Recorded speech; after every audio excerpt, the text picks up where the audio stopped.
দেশব্যাপী mob justice ঠেকাতে পুলিশকে আরও সক্রিয় হওয়ার আহ্বান জানিয়েছেন জাতীয় নাগরিক পার্টি এনসিপির আহ্বায়ক নাহিদ ইসলাম। তিনি বলেছেন, রোজার পরে দেশজুড়ে সাংগঠনিক কার্যক্রম শুরু করবে নতুন রাজনৈতিক দল জাতীয় নাগরিক পার্টি এনসিপি। বিভেদ ভুলে দেশ গঠনে সবাইকে ঐক্যবদ্ধ থাকার আহ্বান জানিয়েছেন এনসিপির মুখ্য সংগঠক সার্জিস আলম। বিস্তারিত জানাচ্ছেন শাহিদুজ্জামান সাকিব।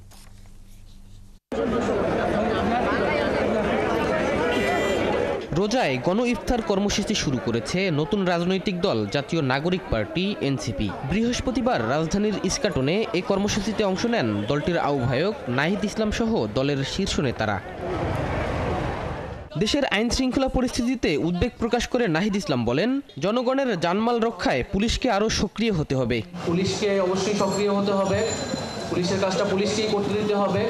আমরা নিজেরা কেউ আইন হাতে তুলে নেব না এবং শান্তি, সম্প্রীতি এবং সহনশীলতার চর্চাটা আমাদের প্রত্যেকের নিজ নিজ জায়গা থেকে আসলে করতে হবে এবং সকলে মিলে আমরা এই সময়টা কাজে লাগাবো যাতে আমাদের দেশের সামনের দিকে সমৃদ্ধিটা হয়। ঈদের ঘরমুখো মানুষের নিরাপদ যাত্রা নিশ্চিতে সরকারকে কার্যকর উদ্যোগ নেবার তাগিদ দেন নাহিদ ইসলাম। পুরো রমজান মাস জুড়েই যাতে দ্রব্যমূল্য আরও নিয়ন্ত্রণে থাকে এবং ঈদের সময় মানুষ যাতে স্বস্তিতে ঈদের বাজার করতে পারে এবং নিরাপদে তার যে বাসায় ফেরত যেতে পারে, নিরাপদে সড়কের যাতে নিরাপত্তাটা থাকে, সেই বিষয়গুলো সরকার নিশ্চিত করবে, এটা আমাদের প্রত্যাশা থাকবে।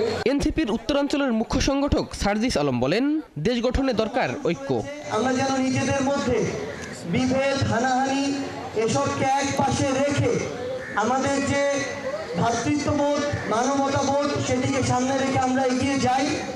সেই প্রত্যাশায় জাতীয় নাগরিক পার্টি তাদের জায়গা থেকে কাজ করে যাবে। এ সময় নাগরিক পার্টির সাথে সংশ্লিষ্ট সবাইকে নিজ নিজ এলাকায় মানুষের পাশে দাঁড়ানোর আহ্বান জানান দলটির নেতারা। দৃষ্টান্ত স্থাপন করতেই জাতীয় নাগরিক পার্টির আজকের এই শাহিদুজ্জামান সাকিব, ৭১, ঢাকা।